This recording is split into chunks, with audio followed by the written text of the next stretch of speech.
اس آیت کا پس منظر اس طرح سے ہے کہ عثمان بن طلحہ ایک مشرک تھا، بعد میں اللہ پاک نے انہیں اسلام کی دولت دے دی، صحابی ہو گئے. تو فتح مکہ سے پہلے، ہجرت سے پہلے آپ صلی اللہ علیہ وسلم ایک چابی بیت اللہ شریف کی اس کے پاس ہوتی تھی. جمعرات اور پیر کے دن یہ بیت اللہ کا دروازہ کھولتے تھے تاکہ لوگ بیت اللہ کے اندر جا سکیں، زیارت کر سکیں. تو آپ صلی اللہ علیہ وسلم اور آپ کے ساتھ چند ایک صحابہ، تو آپ تشریف لے جانے لگے. آپ نے اجازت مانگی تو اس نے بہت ترش روئی اور دکھائی اور بدتمیزی کے ساتھ پیش آئے. خیر آپ صلی اللہ علیہ وسلم نے فرمایا کہ عثمان اس دن کیا حال ہوگا جس دن بیت اللہ کی یہ چابیاں میرے ہاتھ میں ہوں گی، جس کو چاہوں گا دوں گا. یہ کہنے لگا کہ اس دن تو قریش کی بربادی، ذلت اور ہلاکت کا دن ہوگا. آپ نے فرمایا نانا، اس دن قریش کی عزت اور آباد اور قریش کے تقدس کا دن ہوگا. خیر بات آئی گئی ہو گئی. فتح مکہ کے موقع پر جب اللہ پاک نے اسلام کو غلبہ عطا کر دیا، اب اس سے حضور نے فرمایا لاؤ بھی اس سے چابیاں. اب ظاہر سی بات ہے سارے کفار اور مشرک حضور صلی اللہ علیہ وسلم کے سامنے سرنگو ہو گئے تھے. تو یہ چابیاں لے کر کے بیت اللہ کی چھت کے اوپر چڑھ گیا. آپ صلی اللہ علیہ وسلم نے صحابی کو فرمایا، انہوں نے یہ چابیاں ان سے لے لی. جب ان سے چابیاں لی تو اس نے کہا میں امانت کے طور پر دیتا ہوں. یہ کہہ دیا. آپ صلی اللہ علیہ وسلم نے خیر چابیاں لے لی. چابیاں لینے کے بعد پھر آپ صلی اللہ علیہ وسلم نے یہ چابیاں انہیں دے دی اور فرمایا کہ عثمان اب یہ چابیاں قیامت تک تمہاری ہی اولاد میں رہیں گی. اب یہ چابیاں قیامت تک تمہاری ہی اولاد اور نسلوں میں رہیں گی. وہ ظالم ہوگا جو ظلم کے ساتھ تم سے لے گا، ورنہ یہ چابیاں تمہارے پاس ہیں. یہ بڑی خوشی سے جب جا رہے تھے آپ نے فرمایا عثمان سنو سنو، وہ وقت یاد ہے جب میں چابیاں مانگ رہا تھا اور آپ ہمیں دے نہیں رہے تھے، اور میں نے کہا تھا کہ ایک وقت ایسا آئے گا. اب اسے کو جب اس نے یہ سنا فوراً کہنے لگا مجھے کلمہ پڑھا دے، میں مسلمان ہونے کے لیے تیار. اللہ پاک نے اسلام کی دولت عطا فرما دی. اگلی آیات میں اللہ پاک نے ایمان والوں کو حکم دیا کہ جب تمہارا کوئی آپس میں اختلاف ہو جائے کہ بجائے اس کے کہ کسی بے دین کے پاس اپنا فیصلہ لے کے جاؤ، دیندار آدمی کو اپنا حکم اور فیصل مقرر کرو تاکہ قرآن و سنت کے مطابق صحیح طریقے سے تمہارے اندر فیصلہ کرے. ایک منافق تھا، بشر اس کا نام تھا. اس کا ایک یہودی سے اختلاف ہو گیا. یہودی کہہ رہے ہیں کہ فیصلہ حضور کریں، اور یہ منافق کہہ رہے ہیں کہ فیصلہ کعب بن اشرف جو یہودیوں کا سردار ہے وہ کرے. وہ یہودی کہہ رہے ہیں کہ حضور فیصلہ کریں، اور یہ منافق جو مسلمان بنا ہوا ہے یہ کہہ رہا ہے کہ یہودی فیصلہ کریں. خیر آپس میں ان دونوں میں بات ہوتی رہی.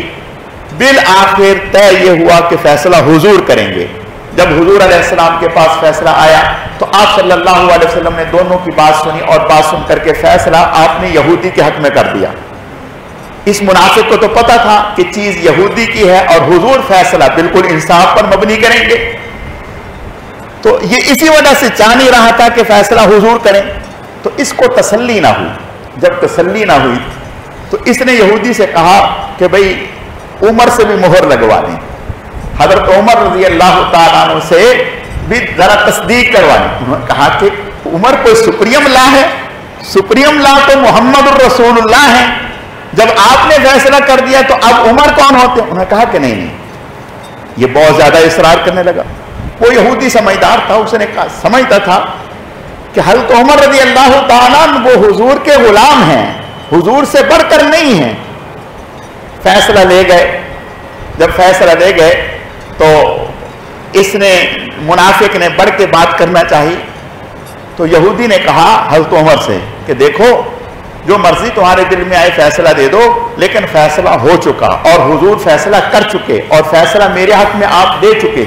تو فرمایا حضرت عمر رضی اللہ تعالیٰ نے کہ پھر میرے پاس کیوں آئے ہو؟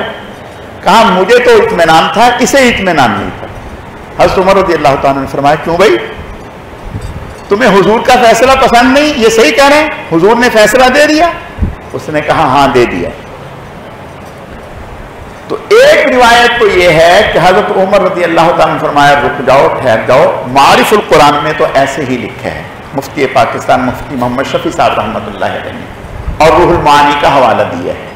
حضرت عمر رضی اللہ تعالیٰ نے فرمایا کہ ٹھہرو، اندر گئے اور تلوار لائے اور تلوار لا کر کے اس کا سر اڑا دیا اور فرمایا کہ جسے حضور کا فیصلہ منظور نہیں، عمر کا فیصلہ اس کے لیے یہی ہے۔ جب یہ ہوا تو اس منافق کے جو رشتہ دار تھے انہوں نے بڑا شور کیا کہ دیکھو عمر نے بغیر سوچے سمجھے جو ہے ایک مسلمان کو قتل کر دیا، لیکن اللہ پاک نے آیتیں اتار دی۔ الم تر الی الذین یزعمون انہم آمنوا بما انزل الیک وما انزل من قبلک یریدون ان یتحاکموا الی الطاغوت وقد امروا ان یکفروا به ویرید الشیطان ان یضلهم ضلالا بعیدا وَإِذَا قِيلَ لَهُمْ تَعَالَوْا إِلَىٰ مَا أَنزَلَ اللَّهُ وَإِلَى الرَّسُولِ رَأَيْتَ الْمُنَافِقِينَ يَصُدُّونَ عَنْكَ صُدُودًا، جب کہا جاتا ہے کہ فیصلہ لے کے آؤ اللہ اور اس کے رسول کی طرف، تو منافق کو آپ دیکھتے ہیں کہ وہ فیصلہ اللہ اور اس کے رسول کی طرف لانے سے رکتے ہیں، ہٹتے ہیں۔ تو اللہ پاک نے آیتیں اتار کر کے یہ بات واضح کر دی کہ یہ شخص جو ہے یہ منافق تھا، کافر تھا، اس کا اسلام سے کوئی تعلق نہیں۔ گویا عمر رضی اللہ تعالیٰ عنہ کے اس عمل کی تصدیق اللہ نے فرما دی کہ عمر رضی اللہ تعالیٰ عنہ نے جو کیا ہے وہ صحیح کیا ہے، ایسے لوگوں کا علاج ایسا ہی ہونا چاہیے۔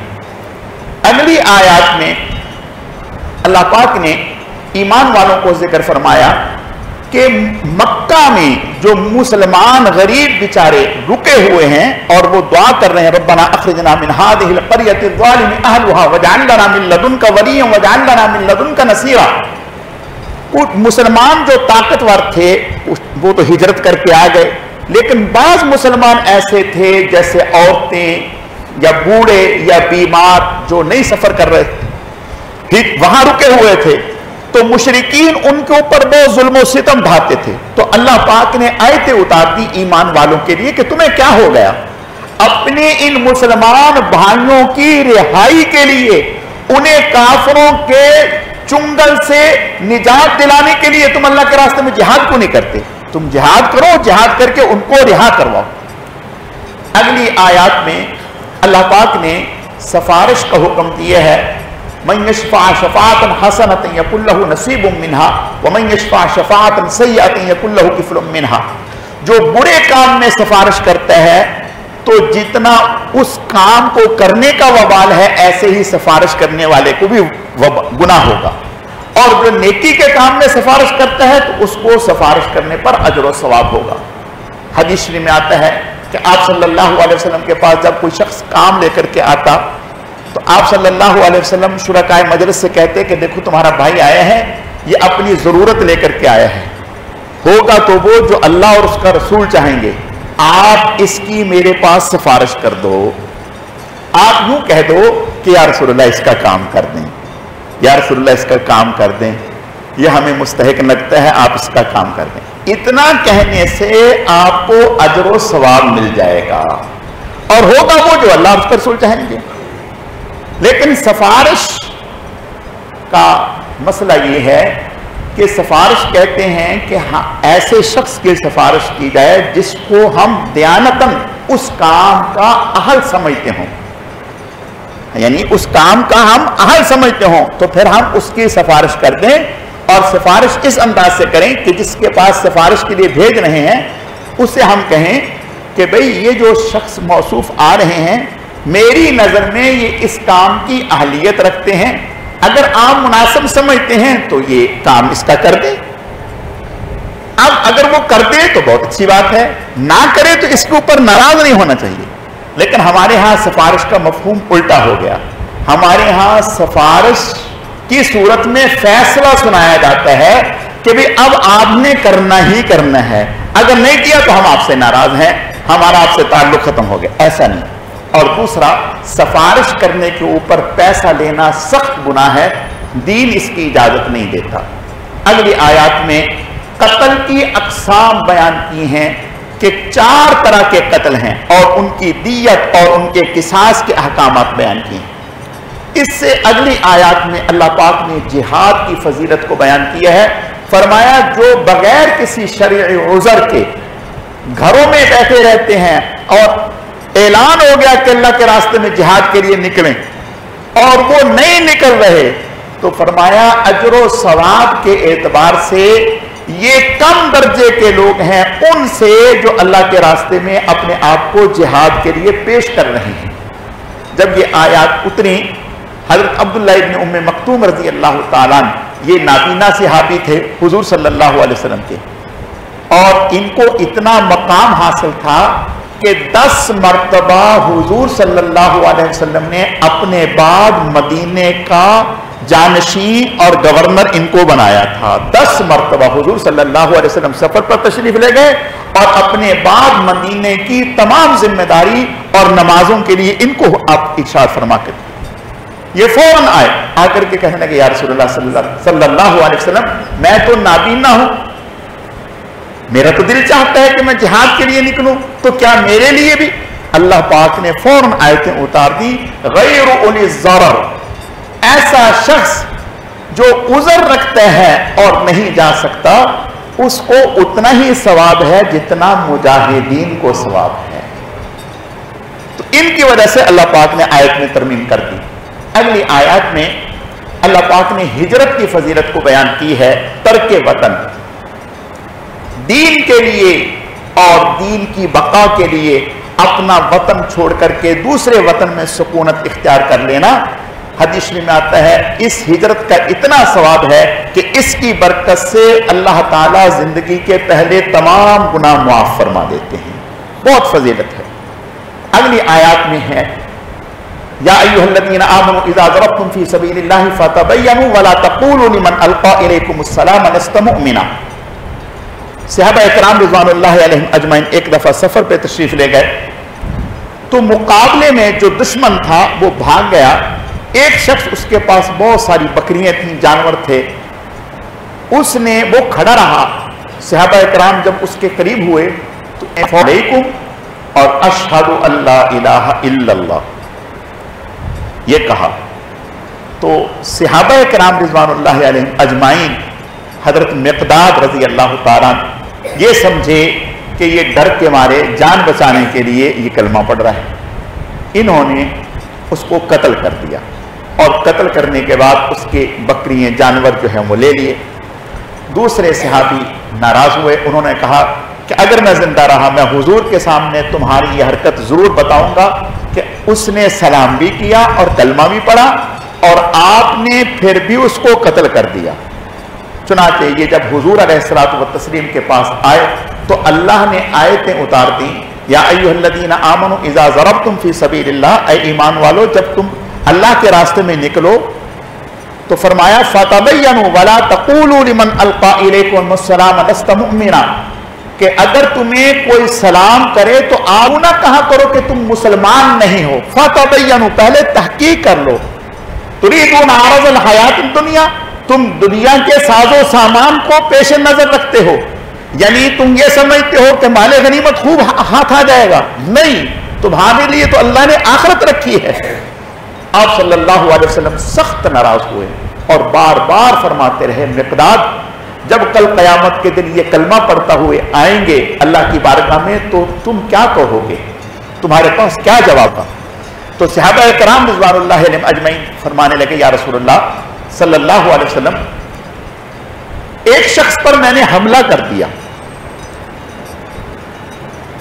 اس نے میرے اوپر حملہ کر دیا، اس نے میرا ہاتھ کاٹ دیا.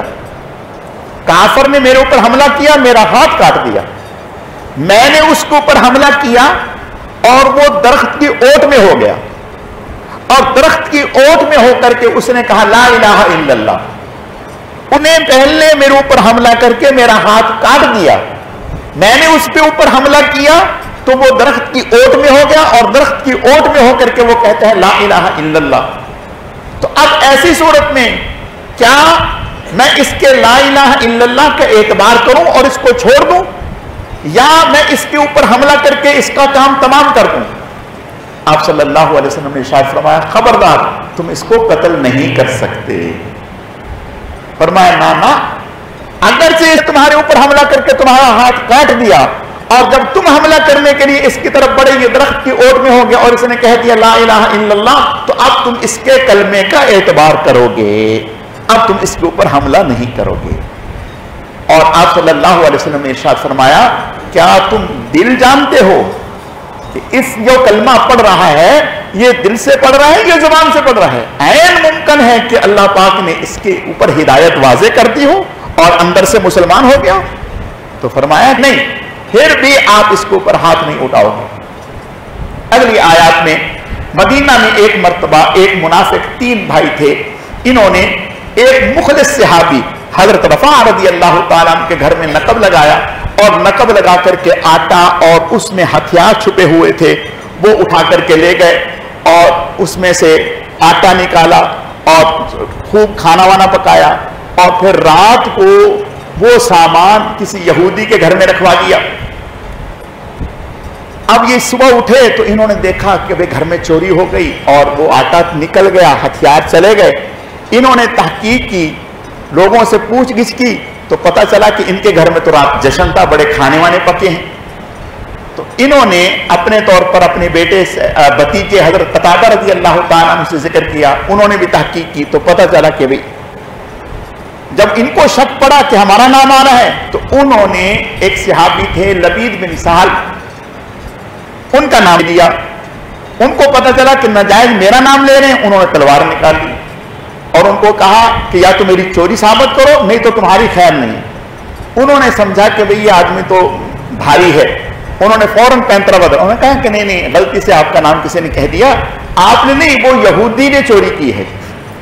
وہ اللہ کا کرنا، جس بوری میں آٹا تھا اس میں ہلکا سا سوراخ تھا معمولی، وہ جب چوری کی تو وہ آٹے کا نشان تھوڑا تھوڑا تھوڑا تھوڑا ان کے گھر تک پہنچا، پھر یہاں سے یہودی کے گھر میں پہنچا، تو وہ یہودی پکڑا گیا۔ اس کے گھر سے اس نے یہودی نے کہہ دیا، اچھا ادھر انہوں نے جنہوں نے چوری کی تھی انہوں نے حرکت یہ کی کہ کچھ مخلص صحابہ کو کچھ اور لوگوں کو ملا کر کے حضور صلی اللہ علیہ وسلم کی خدمت میں ایک وفد بھیج دیا کہ حضرت رفاع اور ان کے بھتیجے قتادہ ناحق ہمارے اوپر الزام لگا رہے ہیں جبکہ چوری تو یہودی ہے۔ آپ صلی اللہ علیہ وسلم ان کی باتوں سے متاثر ہو گئے، آپ سمجھے کہ یہ صحیح کہہ رہے ہیں۔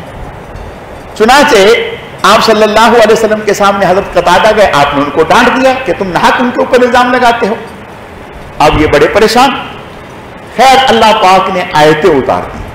جب اللہ پاک نے آیتیں اتار دی وَلَا تَكُنْ لِلْخَائِنِينَ خَصِيمًا وَاسْتَغْفِرِ اللَّهَ إِنَّ اللَّهَ كَانَ غَفُورًا رَحِيمًا وَلَا تُجَادِلْ عَنِ الَّذِينَ يَخْتَانُونَ أَنفُسَهُمْ إِنَّ اللَّهَ لَا يُحِبُّ مَنْ كَانَ خَوَّانًا أَثِيمًا۔